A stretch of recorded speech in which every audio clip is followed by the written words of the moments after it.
Hello, my name is Susan Hawthorne, and welcome to this Australian New Zealand Women's Declaration International webinar for May 2024. I'm speaking to you from Juru country in Far North Queensland. Wherever you're coming from this evening, we pay our respects to elders past and present and emerging, but particularly the women of this continent. We have 4 speakers tonight, whom I'll introduce in turn at the beginning. A reminder that the presentation is recorded and question time is not. So after the speakers have finished speaking, then the recording will be turned off. So when we end for question time, I'd appreciate it if women use the Q&A box, which is down the bottom a little bit to the right, the middle right, so I don't lose them in the chat. And if you wish to raise your hand icon, which is also down in that section. And please keep questions to a maximum of 2 minutes with a question mark at the end. That is, it's a question rather than a comment. And I'll try to keep track of your time. And if you go over 2 minutes, I will try to stop you from speaking at that point and then pass on to the speaker. So over to the introductions. Our first speaker tonight is Sandy Jeffs. She was diagnosed with schizophrenia in 1976, when it was considered something from which you could not recover. In the 1980s, she was among the first wave of people who started speaking publicly about living with a mental illness. Much of her writing has been about her struggle with schizophrenia. Sandy has published 8 volumes of poetry and co-authored with Margaret Leggatt Out of the Madhouse, From Asylums to Caring Community. In 2021, her musings on the pandemic were published in The Poetics of a Plague, a Haiku Diary, and her memoir, Flying with Paper Wings, Reflections on Living with Madness, was published recently in March 2024. Sandy will be talking about living with schizophrenia, finding hope, purpose and meaning and creativity, and having a place to call home, based on her memoir, Flying with Paper Wings. Fiona Place is our second speaker. She has always been interested in women, language and identity. She's the author of Cardboard, A Woman Left for Dead, a prose poetry prize-winning novel about one woman's life-threatening eating disorder and eventual hard-won recovery. She's also the author of The Portrait of the Artist's Mother, Dignity, Creativity and Disability, a memoir essay about raising her son with Down syndrome, who's become a successful visual artist. Her poetry collection, Corridor Offerings, was shortlisted for 5 Islands Poetry Manuscript Prize in 2022. She's also worked as a financial commentator for major newspapers. Follow Fiona, I say. Today, she combines motherhood with her work as a writer and an advocate for people with intellectual disabilities. Her essays appear in peer-reviewed journals. Our third speaker is Loretta Smith, who lives and works in Naarm, that's Melbourne, for those of you from overseas, on Wurundjeri country as a writer, publisher, speaker and life coach. She also co-hosts the radio show Take Me to Your Reader on Joy Radio 94.9 every Saturday from 1 to 2 p.m, where listeners can catch up on what's happening in the writing world and hear guest authors chat about their work. Loretta's career has spanned teaching, community arts, case management, and various roles in the disability, mental health, and aged care sectors. These, despite being born with the rare genetic bone condition, osteogenesis imperfecta. Her best-selling biography, a spanner in the works, The Extraordinary Story of Alice Anderson and Australia's First All-Girl Garage, published by Hachette in 2019, has been optioned for a TV series and inspired the play Garage Girls, which is on in Melbourne at the moment, I think, or has been recently. It was performed to a sellout audience at La Mama in 2023 and 24. The play will be touring throughout regional Victoria in 2024 as part of the VCE playlist. Her new book is Corpus in Extremis, a memoir, and that's her second book. And she'll be speaking about Corpus in Extremis of Octogenesis Imperfecta. The fourth speaker is me, Susan Hawthorne. I live on Chiru country and have been writing about epilepsy since the mid-1980s in short fiction, novels, poetry and non-fiction. In some ways, it's what catapulted me as a writer with something to say. Since then, I've published 30 books, and some of these have been translated into languages like Tamil, Arabic, French, German, Spanish, Hungarian. I'll be talking about the politics of disability and overcoming shame. My next book, coming out in September, is called Lesbian, Politics, Culture, Existence. So I'm just briefly going to pick up the books and show them to you. This is Sandy's, cover of Sandy's book. It's a bit hard with the size of the screen. This is Fiona's book. Loretta's is at the printers right now, and that's roughly what the cover looks like. It looks better in real life. And the cover of my book for 2015 is here. Okay, so that's the show and tell. And now I'm going to pass over to Sandy. Thanks for having me on this webinar. It's a pleasure to be here. I hope what I have to say makes sense to people. It's hard to make sense of schizophrenia in a world where, well, I'm conscious of speaking about schizophrenia in the wake of Joel Couchy and the Bondi Junction stabbings. We only hear about schizophrenia when someone does something really bad. And that's endlessly frustrating for someone who's lived with the diagnosis for now 48 years. And you can have 50 fabulous stories of people living well with their schizophrenia. And it takes one PR disaster and all those stories are wiped away because in the public's consciousness and the public's idea of schizophrenia, they associate us with mass murderers and ex-murderers and knife-wielding people and bad things. So I'm conscious that in the wake of that shadow, I'm talking about this rather controversial subject, this controversial diagnosis. In psychiatry, there's a lot of speculation and ideation and controversy over diagnostic labels. And schizophrenia has for a long time been a very controversial diagnosis and diagnostic label. There are those who believe in it as a diagnosis, those who don't. And we know that psychiatry sits on very shaky ground and that a psychiatric diagnosis can lead you down a pathway of a merry-go-round of different diagnostic criteria.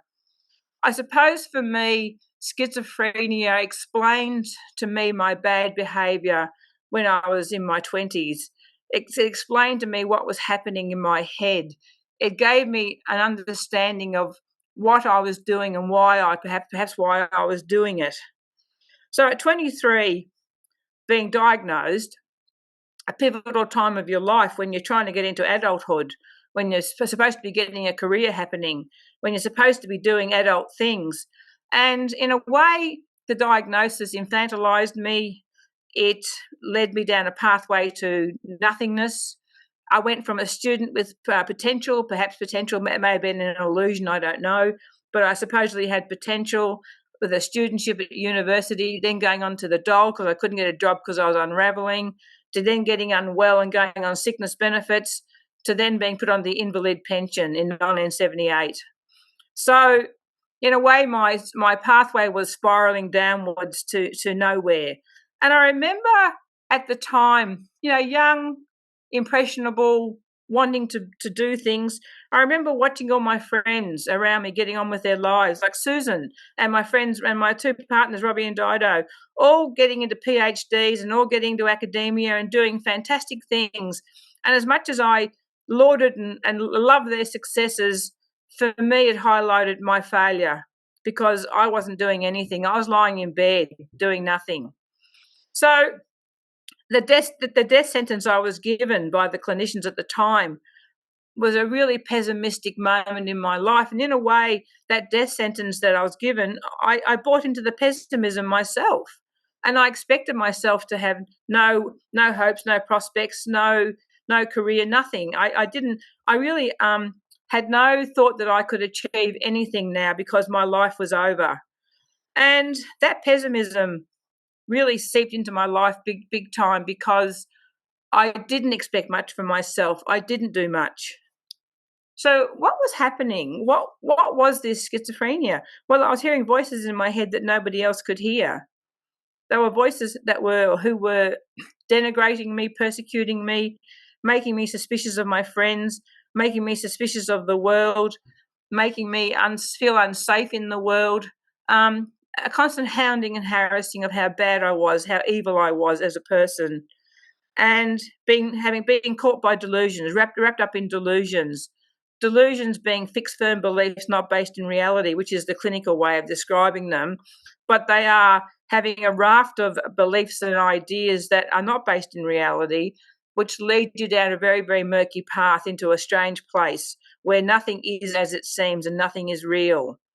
So being caught in a delusional world, being caught up in voices, having visual hallucinations of the Virgin Mary, and I'm not a Catholic, but I had Catholic visions. What can I say? It really was a strange place to find myself and a place that I didn't expect to be when I was going through university.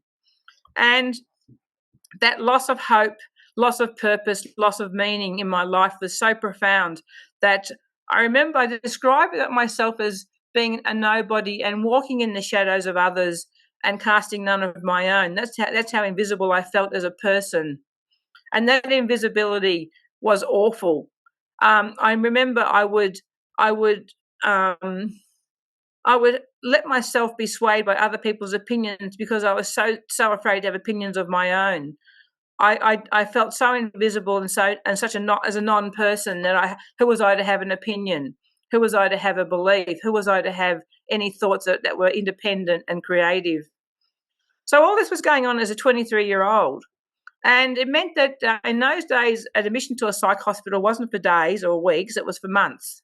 And my first admission was a month in the Queen Victoria Psych Ward in Lonsdale Street, then 3 months in Parkville Psychiatric Unit, and then I had further episodes after that, and spending time in good old Larundel Psychiatric Hospital, a big madhouse on the edge of town. It had about 800 and 900 beds when I was there. It was huge. It was a very impersonal place. It was a custodial place, but it was where I had the best psychiatric nursing because the nurses in those days were told to get out into the ward and be with the patients, and they were. So that was so Larundel was interesting. My training at La Trobe had been in anti-psychiatry, and this is interesting because I thought that all nurses in a madhouse were nurse ratched. I thought all the doctors were going to be psychopaths. So when I got to Larundel, I was expecting the worst. I was expecting to see Nurse Ratched in the nurse's station. I was expecting to see Dr. whatever they were as psychopaths who were trying to control my thoughts and ideas and control me as a person.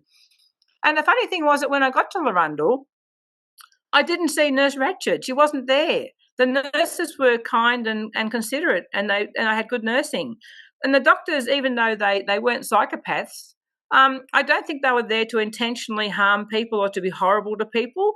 But I think the thing was that, in a way, it was an institution, and they became unwitting controllers of your life because they would control how long you stayed there, how long your admission was.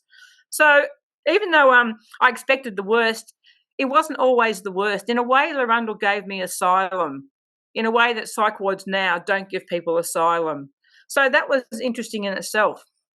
So experiencing Larundel, a place of extremes, a place of a hellhole and sanctuary all at once, You can't be there. You can't go to Larundel and not be affected by what you experience and what you see. And I saw the best and worst of humanity there. I saw the best and worst of myself there. And I have always been affected by what I experienced at Larundel, and it's even seeped into my dream world. I have dreams about Larundel, sometimes scary ones and sometimes benign ones. So all this was happening at the time. But what I did start doing, and was important for me, was that when I was crazy and when I'd been crazy and when I got out of being crazy, I started documenting my madness in poetry, because that was all I could do at the time. I wasn't doing anything else. Except I was learning the viola, though. I was taking music lessons, but I was writing poems. And when I wrote these poems and I held the poem in my hand on a bit of paper with a bit of scrawled writing on it, that was giving me testimony to my existence. It was telling me I was alive. And in those days, when I was a non-person and quite compromised by my mental health condition, nothing else was telling me I was alive except those poems that I wrote. They were my evidence that I still existed, and I needed to have that evidence. Otherwise, I would have completely fallen away. So I had the poems, and I kept writing the poems. I kept writing and writing, and then eventually I showed them to Susan. In 1993, she said, "I'd like to publish your poems in a book."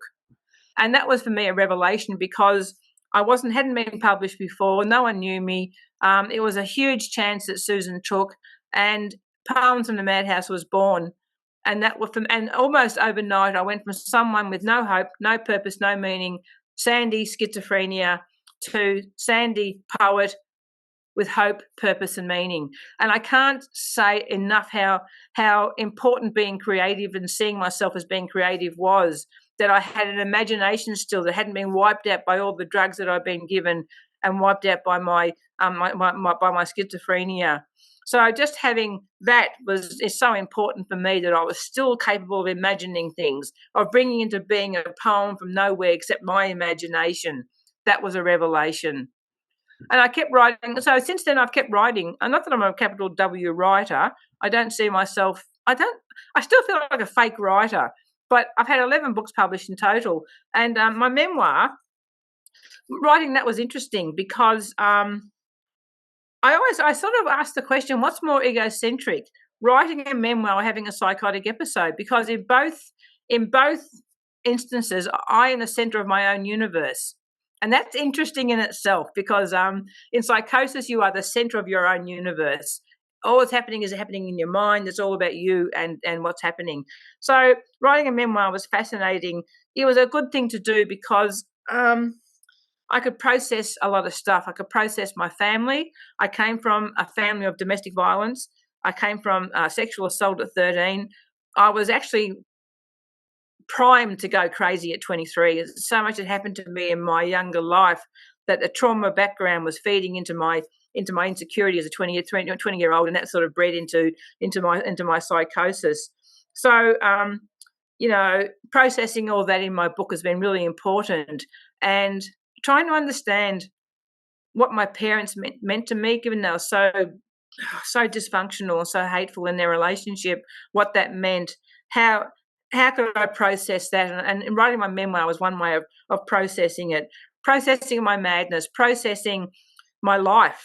And when you write a memoir, you have to sort of identify things in your life that are important, things that you think were the building blocks of what made you who you are now.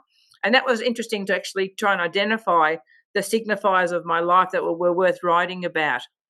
So I'm so glad. I mean, I said the book is a miracle. If I tried to write it again now, it would be a different book. I'm sure I wouldn't. I mean, I don't know how I've dragged up all these memories and where they came from. Am I having a memory of a memory? Is memory? Is there veracity in memory? Is what I've remembered true, or is it fake? Is it delusional? I don't know, but it seems important that I've written it down. And when I see it in black and white in print, it gives it another dimension, a really, really strange dimension, because I think, gee, I've written all these words. Where did they come from? This baby that I've given birth to, how did I give birth to it? How on earth did I do it? So I'm just going to read a little bit from the memoir just to finish, because I reflected on my parents, because I've written the beginning of it is about my parents and their domestic violence and my mother's alcoholism, which is really sad and horrible to have to live through. But I sort of reflected on my parents and reflected on me as a younger person. How is it? I'll just read it and let you know. You'll see what I have written. When I reread this memoir, I was struck by how sad it is. So much has happened to me over a long period of time. I've been thinking a lot lately about my parents and realised I never really understood or appreciated how miserable they must have been in their awful relationship. How my mother's drinking was perhaps a result of her being trapped in a situation over which she had no control and couldn't easily leave. She had no education or financial independence. Her drinking may have been a form of self-medication to ease her unhappiness. Maybe she was depressed and never received the care she needed. My mother and father were so tragic. I wonder, two people caught up in a web of hate and self-destruction. I wonder, did they ever ask themselves what their bad behaviour was doing to their children? What I witnessed never goes away. So how do I feel about them now? After years of unresolved, conflicting emotions, I see them through sorrowful eyes from a safe distance. Even though I am still affected by their legacy and I can dissolve into a deep melancholy when horrific memories flood my senses, I am less distressed and able to see that that was then and I am in the now, a better now. If only my younger, troubled self, who carried the weighty baggage of childhood trauma, who was condemned all those years ago to irretrievable madness, had had a crystal ball in which to see the future, to know that it would be all right. So I'm in a much better place now than I was 48 years ago, and the journey through those years has been pretty torturous much of the time. But I've had my poetry, my writing, my team Sandy. I've had my friends. I've had my music.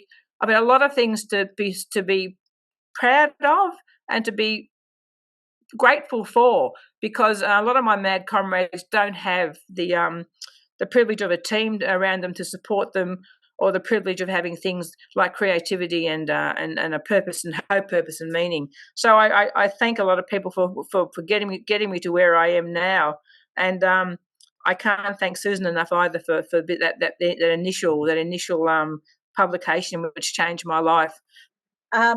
I should also add that Sandy's book, Poems from the Madhouse, is Spinifex's best-selling poetry book. In fact, it's up among the bestsellers of all books. So, well done for a non-poet. Anyway, so now we go on to Fiona Place, who's going to talk about various things, which I mentioned before. Thank you, Fiona. Well, I'm going to present a paper rather than talk off the cuff, because I'm better at doing that rather than talking off the cuff like Sandy. So I want to talk about my book, Portrait of the Artist's Mother, Dignity, Creative and Disability. It's a memoir and an examination of the politics of disability. I describe the pressure I was placed under to undergo screening during pregnancy and the traumatic assumptions others made that a child with Down syndrome should not live. In the book, I describe the more of parenting a child with a disability and the difficulties of asking for support without others believing your child is a burden to your family and the wider community. Tonight, I will describe how my story began, how prenatal testing shapes our cultural understandings of pregnancy and disability. There are days when having a child with Down syndrome can mean losing all hope of being an ordinary mother, a mother with run-of-the-mill concerns, a mother of run-of-the-mill routines. I know, I've had such days. I've also found that sharing these feelings with other mothers, even those who have a child with a disability, isn't always easy or straightforward. In part, I believe my difficulty sharing my experience with mothers is because the motherhood issues surrounding the birth of a child with Down syndrome are qualitatively different to those experienced by mothers who give birth to children with other disabilities such as autism or cerebral palsy. The mother who has a child with autism or cerebral palsy is usually viewed as a victim, as having had no choice, of life having dealt her a cruel blow. There are, after all, no prenatal tests that can currently pick up these defects, as they're called. That she may not see herself as a victim or her child as a victim often goes unreported. Instead, in the eyes of the popular media, to give birth to a child with a disability is seen as a personal tragedy, a story of suffering and endurance. In other words, disability is to be avoided if at all possible, and women are expected to take advantage of the advances in reproductive medicine to choose a genetically correct pregnancy, thus improving their lives and the lives of their offspring. Within this context, it is not surprising then that the mother of a child with Down syndrome is likely to have seen as having brought the suffering on herself, of having had choices, tests such as the NIPT, amniocentesis and CVS, but of having failed to take control, failed to prevent the suffering of her child. But how informative are tests such as pre-implantation diagnosis? How meaningful? More importantly, how safe is it to assume lives are being improved? Could it be, for example, that some lives are now harder rather than easier? As one mother who has grappled with the issues surrounding prenatal testing and disability, I would like to share with you our family's experience and hopefully illuminate some of the more complex and troubling issues these technological advances have the capacity to create. Fraser's pregnancy. I fell pregnant with Fraser in 1995 at the age of 37. I was already the mother of a 15-month-year-old, and just as I had his pregnancy, I took the routine blood test screen for chromosomal abnormalities at 16 weeks. It showed I was at high risk of having a child with Down syndrome. However, as I'd had a similarly high risk reading in my first pregnancy, I wasn't particularly worried. The risk with Fraser appeared slightly higher, but other than knowing we would have to find time to see the genetic counsellor again, I didn't dwell on it. This time, though, for some reason, the expert's tone was different. This time, my husband Christopher and I could feel the high-octane spiel, feel the pressure pound through our bodies, pulsate through our veins. We should take the test. We should take the test. We should take the test. We were we not, intelligent, well-educated and responsible human beings. Surely we could understand the need to invade, the need to extract a sample of amniotic fluid. Surely there were no ifs or buts this time. Surely we realised we had been very lucky with our first pregnancy. Surely we understood the need for certainty, for reliable and accurate information this time. We did and we didn't. We knew, for example, that even if we ruled out the possibility of Down syndrome, there was no guarantee that our baby would be normal, that the majority of mothers who give birth to a child with an intellectual disability will have received perfectly normal, utterly reassuring amniocentesis results. They will have put themselves at risk and will have been rewarded with good results. They will have been expecting a baby they could cherish, a baby they could be proud of, a baby they could love. Our decision. We were strongly aware the drive to have a normal child was expected of us, that we were making a decision at a time when social and economic imperatives dictated that we should want the best partner, the best career, the best house, the best baby. I had already agreed to a blood test and an ultrasound, so why not an amniocentesis? Why stop now? Why not proceed with a test most women over the age of 35 consider essential? What was wrong with me? Put simply, the test didn't engage me. It seemed too specific, too focused. Plus, there were also a far larger obstacle. I knew if I agreed to the test and the words chromosomal disorder were to appear, a certain set of assumptions and an as yet unspoken trajectory would swiftly emerge, and I wasn't sure I'd be able to follow its course. Beyond the test. I knew if the results came back positive, I would be expected to terminate immediately, to abort my affected fetus. That before the procedure, as it would be referred to, the staff would want to reassure me, want to comfort me, and in soothing voices tell me that yes, of course this procedure is in your best interests. You and your baby should be not made to suffer, not now or ever. You're doing the right thing, they would reassure me. You are. But what would be left unsaid would be the unavoidable realities of termination. On the elected day, during what would be this 22nd week of my pregnancy, I would have to consent to the induction of labour. Simultaneously, I would also be expected to consent to a fetal intracardiac injection of potassium chloride to ensure the delivery of a dead baby. I would be advised to give birth to a dead baby because it would be considered better if I didn't hear the baby cry, better if I didn't see the tiny creature breathe or try to breathe. The staff would also prefer I consent, would prefer I minimised everyone else's distress. Then after the event, I would be left alone to my own devices, left alone with no baby. I would be promised a tiny set of foot and handprints as a memento of my once vibrant pregnancy and expected to be grateful, to be thankful for the successful elimination of a pending disaster. But while I knew the staff would mean well, would believe they were doing the right thing for me, I knew it wasn't the road for me, that I just couldn't do it. I couldn't understand why a baby with Down syndrome was something to be avoided at all costs, while a baby who was born prematurely and likely to emerge from the labour-intensive incubator process with severe lifelong disabilities was cherished, welcomed and saved no matter what the expense. Other than being normal to begin with, where was the difference?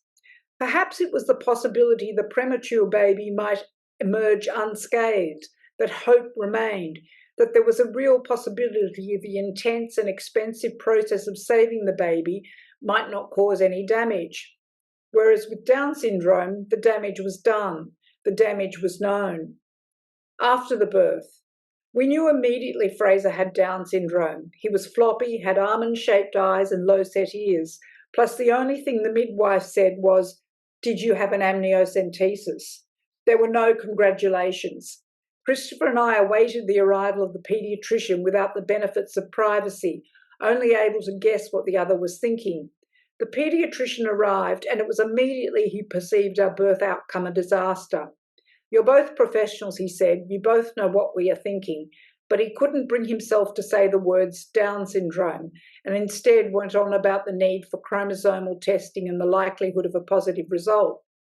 The gist, the message about our son, was while he would walk, might even talk, he would never cook, never understand danger, and never live independently. Never, never, never. Fraser was only an hour old and he'd already been judged, already been found wanting. Creating Fraser's cultural identity. The staff wanted me to accept his diagnosis and prognosis. I, on the other hand, wanted to demedicalise the way in which his existence was being shaped. I didn't want to know right then and there about the disability services to which I would be entitled, the possible medical complications I might face. And in a small attempt to create a different kind of space, a social space that could afford my son an identity that wasn't focused on his genetic makeup, I requested it not be assumed by the staff that he had Down syndrome until the results of the blood tests were known, knowing full well they wouldn't be available until I left hospital. Over the next few days, Fraser had to spend some time in the neonatal intensive care unit because of an unrelated medical problem. His initial redness turning out to be the symptom of polycythemia, too many red blood cells. And in many ways this helped me to become his mother, to concentrate on looking after him in the same way you would any sick baby. Yet while I was deeply confident, I was also deeply ashamed. Deeply ashamed I'd given birth to a baby with a flaw, a defect, and processing the emotions was made doubly difficult because I felt many people thought I should have had prenatal testing, that it was my choice to have Fraser and therefore my fault, my problem. Fortunately, however, these feelings of dejection were equally matched by a passionate belief he belonged in our family, and that if he could belong and be included in our lives, then there was no reason why he couldn't be included in the lives of others. Now 28, Fraser can live in supported accommodation, attend a day program, and enjoy leisure activities such as going for a walk, bowling, or going to the movies. He also volunteers at Indigrow, an Indigenous-run nursery, has had a career as an artist, winning the Canberra Art Prize in 2015, and had a solo art exhibition in Sydney at the Red Leaf Gallery. In other words, his life is meaningful and productive, a life to be proud of. Thank you, Fiona. And the painting on the front of Fiona's book is by Fraser, and you can see many of his paintings online. So thanks very, very much for that. Our next speaker is Loretta Smith, and she's going to be talking about her book, Corpus in Extremis, which will be available from Spinifex in about 10 days' time. Thanks very much, Susan, and I so appreciate being on this webinar and being invited, and also to the previous two speakers. I can relate to you both. One, that I was born with a rare genetic condition that didn't have tests for it at the time, and I've been told it's actually a hydra-headed beast when it comes to genetics. It actually situates itself in various aspects of the body genetically, and it's not something that's going to be cured in the short term by just being able to tweak something. I can also relate to Sandy in that you don't go through the body extremes, hence corpus in extremis, and not experience mental health issues as part of this, because I've been through so many things with the extreme physicality of it, mind, body, spirit, it's all connected. So I thought, first of all, I'm going to do a reading from the book, but I'm also going to start off with a potted history of osteogenesis imperfecta, because some medicos don't even know much about it. So the potted history, here we go. So a guy called Lobstein first described the condition in 1833 as idiopathic type of bone fragility. Idiopathic, of course, meaning no known cause. Then Rollick, a Dutch anatomist, described brittle bones in 1849 and renamed the condition osteogenesis imperfecta. So if you break that down, osteo, bones, genesis from the beginning, imperfecta, not perfect. So your bones are fucked from birth, basically. That's what it means. He also called it Rollick syndrome. He sensed it was a form of genetically inherited disease, but little was understood, obviously, in the 19th century in the field of genetics back then. And it wasn't until the Australian genetics professor who I met, he's 80, I think now, so he's retired. His name is David Solentz, and he came up with the various osteogenesis imperfecta, or OI as it's known, the types. And he came up with this in the mid-1970s. And the condition then became better described and understood. So since Solentz, I think he came with about 7 different types of OI, and it's now been expanded to 19 types. So I think that reflects on the genetic kind of complication of this condition. It's just not one gene you can kind of kick out. So overall, OI is a collagen defect. So the joints are lax and the bones bend and break, rather than reflecting the common descriptor, which people know as brittle bone disease. So yes, you've got low bone density, your bones break, but it's much more complex than that. And the types, they're not based necessarily on the severity of the condition, but on the type and behaviour of the collagen defect. So it's a rare condition. It affects approximately 1 in 20,000 people worldwide, both male and female. And as with any genetic condition, if you have a 50% chance of passing it on if you have it yourself. I haven't had children by choice and for lots of other reasons, but I do have a sister with this condition who had her one and only child in her early 40s, and she was told by one professor that he was so severe before she'd even given birth that she should terminate. David Salentz, she got a second opinion from David Salentz, and he said, look, I think you should have this child, knowing that it was probably going to be the only child she had. And I'm really pleased. She's very, very happy having had little Oliver. But Oliver is more severe than the two of us put together, which is interesting. So the telltale signs of OI, low mineral density in bones causing ongoing fractures and dislocated joints. I don't have all of these, but I have some of them. So I have that one. Scoliosis, yes, chick. Barrel chest, I don't have. Heart-shaped head and face, I don't have, but my nephew does. Truncated torso, yes, because scoliosis. Small stature, yes, and I keep shrinking. I think that's called age, though. The whites of eyes have a bluish tinge, that's me. Hearing impairment, that's not me, but it's my mother. Poor teeth, not any of us. And the one positive of having OI is above average intelligence. So I'll claim that one as well. The first four types are the most common, and my family, me, my sister, my nephew, have been told we are type 4.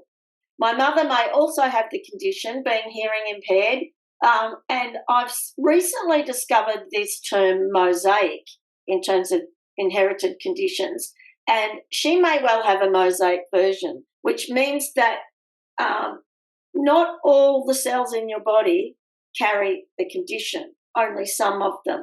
So she never broke bones when she was young, but she has severe scoliosis now. I mean, she's 85, and any of us can have that at any time. Low bone density and the hearing impairment. So it's a little bit unclear. It's very expensive to get this test, and it doesn't change anything because you can't cure it. So we haven't been formally tested. Okay, so some famous people who have OI. Stella Young, who you might remember, she was an Australian. She died in 2014, aged only 32. Australian disability advocate, comedian and journalist, and she was about to embark on a huge career as a stand-up comedian or sit in your wheelchair comedian before she died suddenly. Complications of the OI. Quentin Kenahan, who died in 2018, he was 43. He was an Australian disability advocate as well, TV personality and actor, and his last role was in Mad Max, Fury Road. Now, both of those were far more severe than I am. I don't actually look like I've got OI. I have mobility issues. I have had issues as I've aged, but I basically have a fairly mild version of this. Two others that I found, Tara Lynn Schaefer, who's still alive, born in 1984. She's a former American child actress. She was on Sesame Street. And Kerry Ingram, who was born in 1999, and she's a British child actress, best known for a role as Shireen Baratheon in Game of Thrones and Matilda in Matilda the Musical. So the preface to my memoir, Corpus in Extremis, I begin, was I related to the 3,000-year-old Egyptian mummy, a child with thin, fractured bones and heart-shaped skull on display in the British Museum, or perhaps Ivar the Boneless, the prince from 9th century Denmark, who was unable to walk on his soft legs and was, as legend has it, carried into battle on a shield. In an earlier time and place, I would have been cast out, left in the forest for the wolves to devour. My past is a question mark. My future is an experiment. But this memoir is not just about me living with OI. It's more a series of short, self-contained but related stories about what it is to be human, to live in a body, to be tethered to the earth and other living things. It also links with my biography of Alice Anderson, as it includes a difficult backstory to writing that book and getting it published. Such things as falling asleep a lot of time in front of the computer due to heavy pain meds and having many major surgeries and complications along the way. Tell me to stop if I need to, because I'm just going to read an excerpt now. And I've chosen a chapter from a section called Navigating Perspective, and the chapter within that is called Mind How You Go, a cricket in a matchbox resting its antenna. And as I've said, I'm relating to Sandy in terms of being untethered from reality in some respects because of what's happened to me. So anaesthesia is the coma from which most of us return. There is the moment before one passes out and the moment one awakes, and the expanse in between is only registered by the clock on the wall. This slip of time is our wormhole, a reminder that the temporal is only one note in a symphony. 2007, my body lies deep beyond sense by medication, post-surgery fatigue, the feeling that I'm present but not there. Yet again, I've been fashioned into something different, but like a chrysalis, not yet fully formed. My awareness is couched in a kind of muffled darkness, a hibernation waiting until the conditions are right to return. What do the tubes and machines record? My heart still beats, the pulse is slow yet steady. I continue to breathe. To an observer, I'm simply a sleeping patient in a hospital bed in recovery, one of rows and rows and rooms full of us. But what small miracles are occurring? How do we right ourselves, our physical bodies, and bring the rest, psyche, soul, ether, into alignment? Protection is required lest one surfaces with fault lines. My mind is reduced to a small safe space, a tiny sense of self-kept alert, the cricket in a matchbox pressing its antenna. A zen to avoid unfettered panic. It is difficult to trust memories that secure us in our self-sense but are slippery as pearls. Our thoughts can make a nonsense of time, our senses a nonsense of reality. Then, when the whole thing becomes elastic, what do we grasp to steady ourselves? A woman married a wealthy man who liked to paint. When they travelled, they took many photos and on their return placed them carefully in albums as proof of where they'd been, a seaside, a castle, a church. The man took scenes from the photos, painting them in oils and acrylics. After a time, the scenes began to morph and grow more abstract as his Alzheimer's took hold. He kept on painting. It kept him tethered. Once the walls were filled, the whole room was set aside for storage. He painted as his wife faded before him, became his mother, his long-dead sister. Then he stopped and lost his moorings altogether. The wife, grieving yet relieved that she no longer had the burden of caring for him, spent her husband's wealth on beautiful clothes, though she rarely went out. The paintings, lined in deep rows on the floor, became hidden under piles of shopping. She bought enough food to feed a large family, though they never had children. When her fridge could take no more, she purchased another and set it up in the garage. She took to sitting up late at night with a bucket of ice cream in front of the TV. She would wake up, dawn breaking through the curtains, TV still on. She began to exist in dream states of oxygen deprivation as the CPAP machine gathered dust in her bedroom and sleep apnea took an even greater hold. Voices from the TV became intruders, hiding in the walls. People lived in the spare rooms, though there were no room for beds, filled as they were, floor to ceiling, with boxes of toiletries. I had been this woman's case manager, assisted her to stay at home with the necessary supports to maintain independence. The job was a precarious balancing act, a liminal dance between vitality and demise. This woman was assigned to me when the stench of rotting food wafted beyond her fence line. There were no living relatives, no friends to speak of, just an overstuffed house with no longer functioning as a home. I arranged for her to go into care. She adjusted happily, sitting in front of the enormous TV in the communal lounge room of the nursing home, seemingly under the impression that nothing had changed. What her mind was relaying was a mystery to everyone but her. Problems only arose when she refused to go into her room, because how on earth could she when it was full of bicycles? Before her house was sold, I returned with the task of collecting mementos for her forever room. State trustees and commercial cleaners would deal with the rest. I went to the photo albums and something turned in me as I looked through scenes from a private life I was never privy to, scenes from long ago holidays and people long gone. Nothing had been marked, no signs of the journey, just capsuled moments, no longer meaning anything to anyone. I stared into the photos and thought of that truth line from photographer Diane Arbus, "A photo is a secret about a secret." I took one from the pile, hoping it would trigger a spark of recognition in her. I went through some of her husband's paintings and chose two that were pleasing to me. I took a vase I thought she might like, as well as a couple of other trinkets, and closed the door behind me. I left with the mixture of deep sadness and existential fear. Where do memories go when they no longer have a home? How do we ever know what's real when our minds are tethered to the fragility of the human brain? And who are we when we no longer know who we are? Oh, thank you. Thank you very much. That is such a powerful piece. So now I have to introduce myself. No, I'm not introducing myself. I am just following on from Loretta onto my talk. So there's nothing like a secret to make a writer. For me, that secret was the one that imbued my childhood and for which I had no name or no knowledge until I was 14. I understand the reason for my mother keeping quiet, including to me, because it would have fallen out of my mouth. And rural 1950s Australia was not the place to do that. Of course, I have many memories of trips to a specialist doctor once a year in Sydney and knew that I should not ask questions. But eventually I did know the word epilepsy.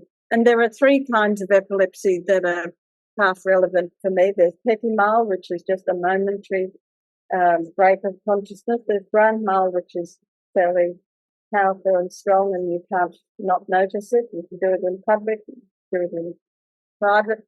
And then there's status epilepticus, which is when the seizure doesn't stop. And there are many other forms, but they're the ones that sometimes apply to me. So once I had the word epilepsy and a Time magazine article to read that my mother had given me, I knew differently that I still had to keep this to myself. It was not until consciousness raising groups came along that I first spoke. It was a moment of breaking the silence and the shame. By then, I had read up a bit on history and myths surrounding epilepsy, and for a while I joined the Epilepsy Society in Melbourne, but finished up leaving fairly quickly because I found it so patronising. My mother told me that I'd been diagnosed at age 2, and I was lucky enough to make it through my school years without a seizure. But around age 20, the seizures began again. For that, I blamed taking the contraceptive pill for a few years. At around the same time, I changed my life and walked away from heterosexuality.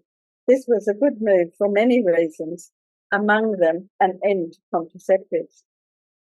Having a seizure is a weird thing. It is worse for the onlookers than for the one having the seizure. That is, unless there's an injury or the seizure is particularly long. I've had 2 occasions in my life when the seizure meant that I was out of it for 3 days. The time slippage is especially strange when that happens. You try to create something to fill the memory hole. On one occasion, I was in an induced coma for 3 days and came out of that saying as my second sentence, status epilepticus. Well, it's hardly a sentence, but, it's saying something. I knew immediately that that was what had happened.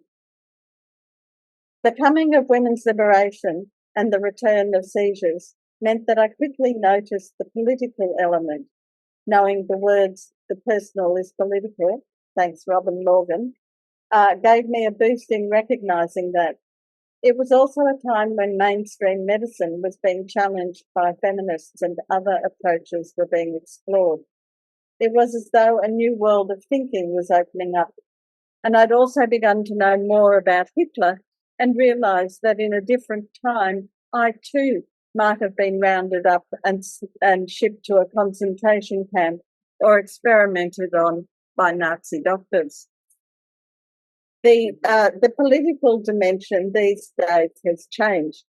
It's not as outwardly eugenic as it used to be, but medical propaganda, advertising and big pharma along with government-sponsored attempts at keeping track of every medical condition and appointment, are politically charged.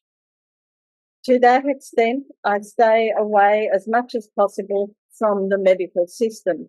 I know what works for me. Most of the time, I'm aware of the possible triggers. I find the medical system infantilizing, as if 70-odd years of experience counts for nothing. In the second chapter of my book, Vortex, The Crisis of Patriarchy, I identify a number of features that anyone with a disability faces. Infantilization is a feature also of other kinds of oppression. Deborah Keenan, in her article, The Female Dwarf, Disability and Beauty, challenges the viewers of her sculptures and charges many of them with condescension. Colonisation. While eugenics is not mentioned, prenatal testing is cloaked in terms such as quality of life, and thank you, Fiona, for speaking about that. These promotions are based on a psychology of fear. There's also harm minimisation.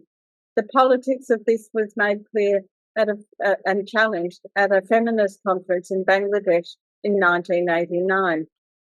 In the Declaration of Camilla, the delegates clearly stated that they were against genetic screening, prenatal diagnosis, and genetic counselling, since they simply continue the status quo.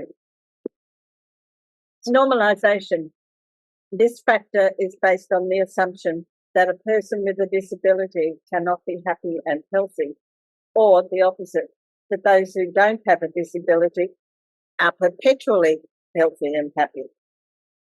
Erasure. This is embraced by the medical profession, the reproductive technology industry, and big pharma, who are more than happy to profit from eliminating those whose disability is not regarded as contributing to productivity, or plying them with profitable lifelong drug regimes.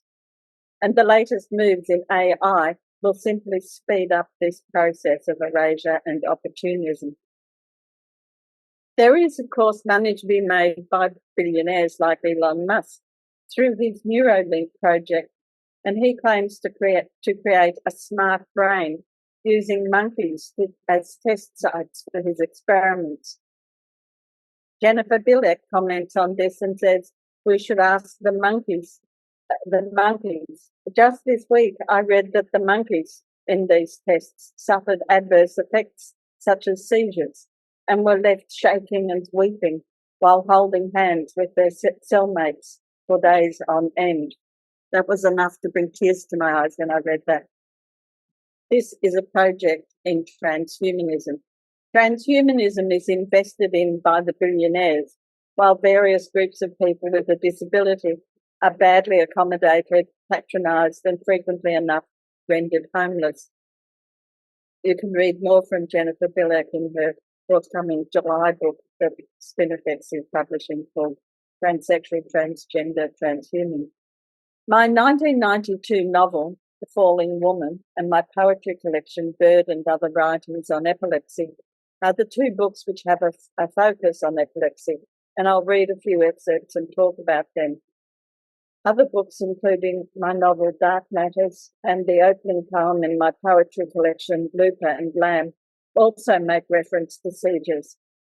And I'm currently working on a new book, an epic poem called Ulysses, but it's taking time to get off the ground.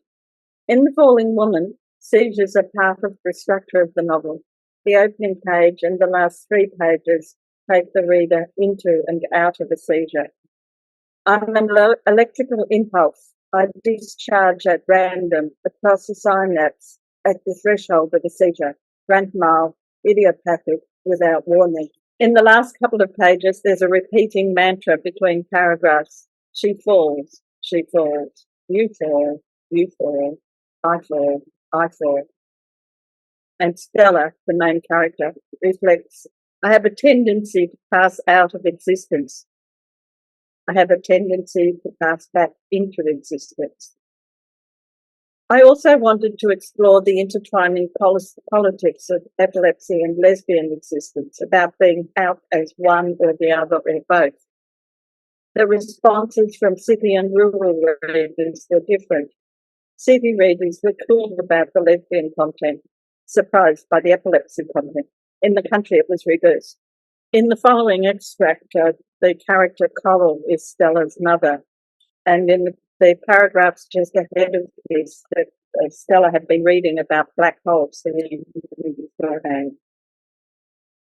She fell from her chair for the first time in years. Her breakfast got cold on the kitchen table. She fell and kept on falling. Her tongue throttled the breath in her throat. She gasped and bit into the tongue that swelled in her mouth and bled.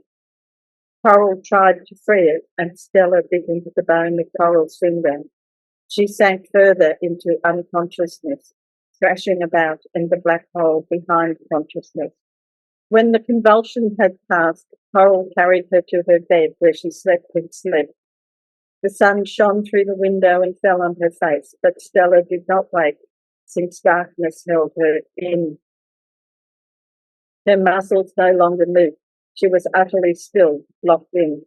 She could not rise, having no will to rise. The force of unconsciousness pressed upon her. Time did not exist.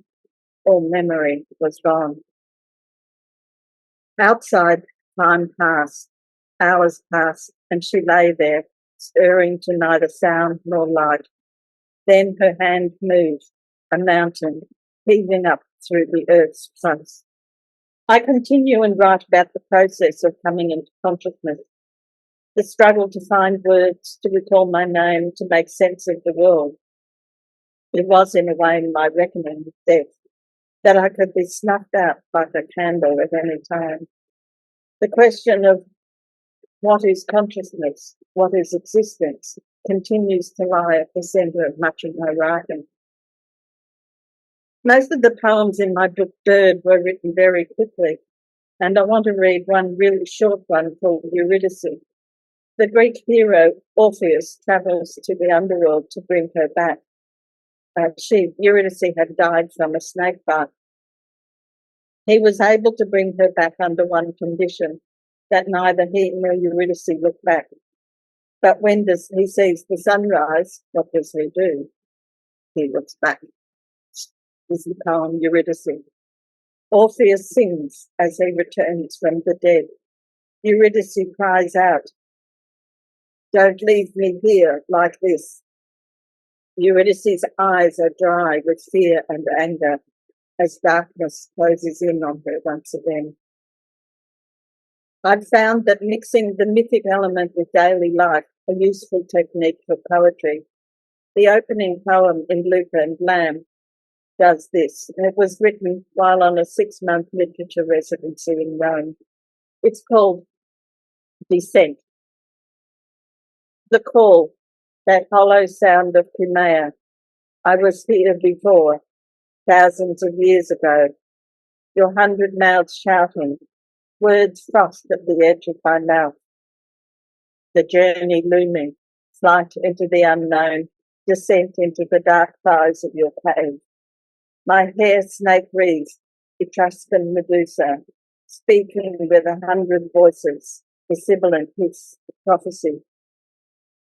Seizure grasp, I flail at vanishing memory, bruised, rise from darkness, almost miss the flame. Thanks to friends, I caught the flame that day. My mother, friends, and especially partners have been an important part of getting by. And the women's liberation movement definitely came to my aid when I needed it. I'd like to end by thanking Silvani, who taught me a great deal about alternative medicine, and Renata Klein for always being there, even through some long days of unconsciousness. Thank you.